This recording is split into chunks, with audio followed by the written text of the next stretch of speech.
Welcome back to the channel. It is Monday morning, and after what was a very busy week last week, I had some much welcomed rest over the weekend, did some stuff that I like to do, go hiking, spent some time with friends, did do a tiny bit of work sending invoices out, so just a little bit of admin. Invoices sent out, final invoices for the jobs that I told you got signed off last week, so the Harley Davidson stuff and the Caterpillar shoot from when I was filming at ground level in London. So sent the invoices out at the weekend. Today, I will be going through the footage that I filmed in last week's shoot, the 2-day shoot last week. What I have to deliver for that is just half a day's post-production, going through all of the footage, organizing it all, putting a simple color grade on, and sending over. I'm still yet to figure out how I can do this in Final Cut Pro in the most seamless way possible. I think there is a way to export the footage separately, but I'm going to have a look into it. So I think I've figured it out. And it's not simple. It is simple, but it's just time consuming. So what I'm going to do is I'm going to start preparing this footage to be exported, and I'm going to take you through what my process is going to be while doing that. And hopefully it doesn't take too long. So basically I've got Final Cut Pro open here. And after doing some research on how to do this, this is basically the most seamless way that I can find. I need to put a color grade on all of these clips that I have here, a simple color grade, and then I need to export them all separately. So what I'm going to do is this. I'll give you an example just with 3 or 4 clips. What I'm going to do is I'm going to take in, let's say we take in 3 clips here, just 3 random clips for now. And then I need to put a color grade. So let's just put a LUT on there. Yeah, we'll just change this, convert this. So then that's now got a very simple color on there. Now, from here, I'm just going to put this exact same thing on these 2. So they are all exactly the same now. Now, what I need to do from here, apparently, is put each one of them into a separate compound clip, which I'm going to do here. And it's very important that the color grade is within the compound clip, not on the compound clip itself. So everything has to be packaged in the compound clip. Then what I can do is I can go up here to Smart Collections. They're all in here now. Now, in Smart Collections, I've found that you can define in here. So you double click all video, and then you can define what you want to show in that Smart Collection. Now, I'm just showing used media, but you have different things that you can show in here as well. At the moment, I'm just showing used media. That way then, everything that's used on my timeline is put in this all video section. From then, I need to highlight all of this or Command A, and then I can go to File up here, and I can go to Share 3 clips and then Export. So when I export all of these, then they will go and export separately with the color grade on, because they're all within the compound clip. So as you can see, I wouldn't say it's really complicated, but it's just very time consuming. If there's anything, any other tips whatsoever, or any different ways that anybody has ever saved out separate clips for just, let's say, for example, you've got a job where you just need to supply raw footage with maybe a simple color grade, what is the most seamless way that people do that within Final Cut Pro? Because this is the only way that I can see. Let me know in the comments if anybody knows another way, because this takes time, especially when I have about 900 clips. Okay, just some closing thoughts after today. Spent some time saving out all the footage that I was showing you earlier, saving it through Final Cut Pro exactly how I showed you. It is a little bit of a pain in the arse, to be honest. There has to be another way. I feel like there has to be, but got done what I needed to do. I ended up with 750 clips.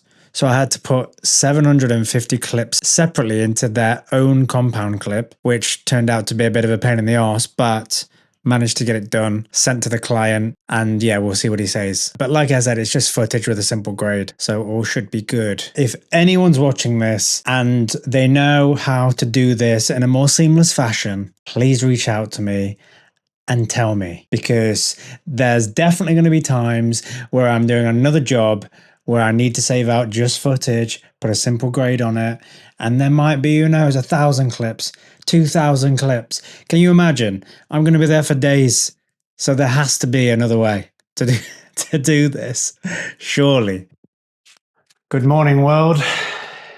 It is Tuesday morning, and I've been talking a lot recently about invoicing, quoting for jobs. And what I want to do is I want to just go through a few points, some things that helped me along the way to start to understand how to quote a job, how much I should be quoting, and so on. The first thing I'd say is research. Just look into who's doing the same thing. Look at people online, on YouTube, much like myself, on Instagram and so on. Reach out to those people and just ask them, what do you charge per day? Or contact people as a customer and just see what they'll charge for maybe a day's video shoot. And that gives you a bit of an idea. I'd also be aware of your location. I'm in London at the moment, so for me, prices are, say, higher than what they would be up north. So again, it's about just connecting with people, asking what they charge per day, and then going from there. The second thing I would think about is, what do you think your time is worth? What do you want to charge? What will you be happy earning from a day's work? And that could be both filming, that could be editing. What would you be happy with? For me, I've been in the creative industry for some time. And before this, I was doing graphic design work. So I worked on a day rate then. So that kind of gave me an understanding as to what types of things people earn within a creative role, albeit this is different, but it gave me a bit of a foundation or a platform to work from and build from. Obviously, in the earlier days, it's going to be lower, and it was for me. But as soon as you start building up a portfolio, improving your skill set, you can charge more. Which leads me on to my third point. One thing that I learned was charge by the day. Charging by the day is still granular enough for you to make it worth your time, but not too granular like maybe by the hour. I think by the hour is maybe too granular. So what I do is I charge by a day or a half day. Usually my day rate is less expensive than, say, a half day. My full day might be £550/£600, whereas my half day might be £350/£400. So you're getting more benefit from having a full day than you are a half day. And that's because I've still got to go out. I might not be able to fit in anything else after that half day, depending on where I am location wise, which is also another point. Remember to charge for your expenses. And if you're traveling long distances, say to another country, you can charge for the time that you're traveling as well, not only the travel expenses themselves. And so my final point to think about, and something that I've started to try and do more of, is packaging your offers, because anybody can offer, oh, here's a 1 day shoot, here's 1 day editing, whatever. But your aim is going to be to try and package this stuff. When we think about like retainers and stuff like that, I'd say that that's the goal, because one-off jobs just come every now and then. Retainers are something that you're going to have consistently each month. I've started to try and package my work as much as I can. For example, if you get a retainer with, I don't know, a gym or something like that, you could say, okay, you want this shoot, you want 3 pieces of content from this shoot. Now a retainer might look like that same thing, but month by month, right? And when it comes to retainer packages as well, I suppose I wouldn't charge like I would with just a one-off job. I think about, again, what my day rate is. I think about how much time it's going to take me, and then I'd work it out from then. But I might do it slightly cheaper because it's more consistent work that I'm getting paid for on a monthly basis. See what I mean? So hopefully those few points help in order to understand how you can at least start formulating quotes and start understanding how to price jobs. I'm still learning myself. Every job that comes seems to be different, but I always break it down by the day and how much time that's going to take based on my day rate. And that gives me a rough estimate when it comes to what I should charge for the job. Now, what I want to do is I want to show you on here how I send out a quote, what that looks like, and how I send out an invoice. So as you can see here, this is my quotation form that I send out. At the top, I have my branding, the date, who it's from, myself, my email address, Amixmotion, and then the recipient as well. So that would be the client's name. And then here's just a small description of what the work is. So you might have a title and just a description. I also put in there as well the rounds of revision that I have per. So basically this is just a breakdown of everything you're offering, and then the quantity of that and the amount. And that's it. At the bottom, I have some details in the footer, how they can contact me, my socials, things like that. But that's super simple. And then I'll just send that out to them. That's my quote. And then very similar here, similar document. I've got a final invoice example here. So again, at the top stating that it's an invoice, got my branding, and then invoice number, invoice date. So that's the date that you send it out to them. And then again, who it's from, the recipient. So the client's name, who it's being billed to, and then the amount due. So at the moment, just for example purposes, I've obviously got 0 in here, but underneath here as well, this is just for one of my clients who has a net 60-day payment, but this could say anything. This could be immediately, this could be 30 days. It really depends just on how you want to operate. You could even say delivery of deliverables, maybe something like that. And then bank details, so a way that the client can pay you, make sure that's super clear. And then just the description of, again, what you offered, what you did for the client. And then at the bottom, again, same again on the footer, just some contact details, my branding again. So super simple, just really simple. I think that we could probably overcomplicate this, and I definitely overcomplicated it at the beginning because we're just trying to find our feet and understand what we need to send out. We don't want to make ourselves look like an idiot. We think a lot about this stuff, but you can easily find this stuff out online. I did. Like I said, I asked people who are doing the same thing. These are simple, but they show that I'm in business. They show that I'm professional, and clients appreciate that. If you'd like me to send you my templates for quotes and invoices, like what I just showed you, just hit me up in the comments and I'd be happy to send it over.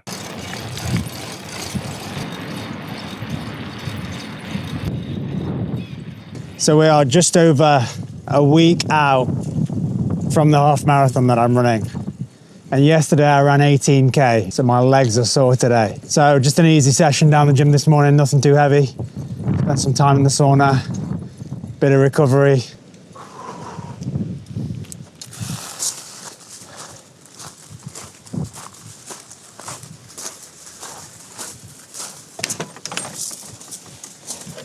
I definitely feel ready for the race next week, but I've never ran this type of distance before, so it's all still pretty new to me. So my legs are killing. But I'll do one more run next week, which won't be 18K, probably going to do like a 5K. And then that'll be it before next week.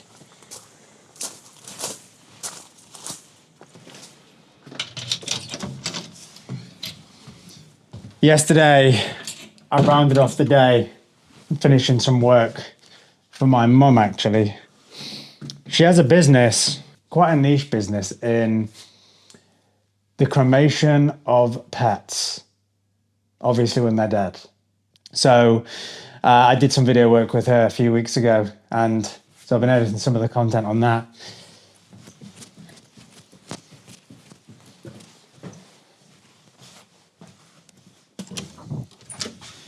And then yesterday, I got an interesting email, actually, from Caterpillar offering me some more work, which is great. I only hope they keep sending me through more and more work. They seem to be happy with the stuff that I'm producing for them, so as long as they're happy, I'll keep doing the work, and hopefully they keep sending me more work.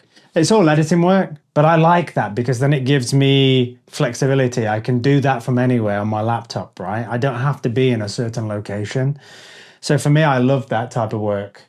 Obviously, I like going out to shoots as well, but if it means that I can do it from anywhere, pass me all the editing work you like. This job is a priority. They need a draft actually by tomorrow. So I'm going to be working on that today. I did quote them for that yesterday as well. Got the quote out straight away. The quote was £750 for the edit. It's a 1-minute edit, but it's priority. So I do tend to charge a little bit more for that. Not too much, but I do tend to charge a little bit more on top of my day rate for that. $750. I'll get that done today. I'll send that over to them. Hopefully there's minimal changes and they can have it for next week when they need it. So I am traveling back to my mum's for the weekend. It's Mother's Day over in the UK on Sunday. So got all my stuff here and waiting for the train. Just to run over a couple of things from yesterday. You know, the last minute video for Caterpillar. Got that done yesterday, got a first draft sent over to them as well. They loved it, just a few changes. Made some changes this morning. Another set of minor changes have come through, but gonna get those done. I think they're gonna take maybe an hour max, something like that. Get that rounded up within a 24-hour period, which is good. Another thing, I got some feedback from the shoot that I did last week, the shoot that just needed raw footage, bit of post-production, color grade and so on. Overall very good, which is where we need to be. The two pieces of feedback were, he wanted a little bit more vibrance from the grade. So what I did was I put 10 clips together and then just played around with the colors slightly, sent him 2 different versions back. In the end, was happy to go with the original. So it's always good to just show a comparison. If someone might look at something and think, I feel like I want it a certain way. And then when they see it compared to what they've already got, they decide, no, actually, what we've got is better. So did that. Another thing that he also mentioned was the stability of the camera. Sometimes when I take shots, there might be some natural camera movement. And then at the end as well, there might be some natural camera movement. But I explained that there is a little bit of unsteady footage within certain clips. But I explained that I could run it through the editor and put extra stabilization on it, which I did do for him. All well, all good. Still great feedback. I think next time I do a shoot like that, I probably will take my camera on the gimbal instead. I just feel like I have more control over the camera when I take it on the rig that I did. Or maybe if I'm just providing footage to someone in future, I take it just on the gimbal. It's not like I'm editing footage into a video afterwards where I can choose the best bits, if that makes sense. So people will be more picky on certain parts of the footage because they're seeing the whole thing. That being said, still valid feedback, still very happy with the footage. I gave him a big catalogue of footage, so he's got plenty to choose from. So overall, a good day yesterday.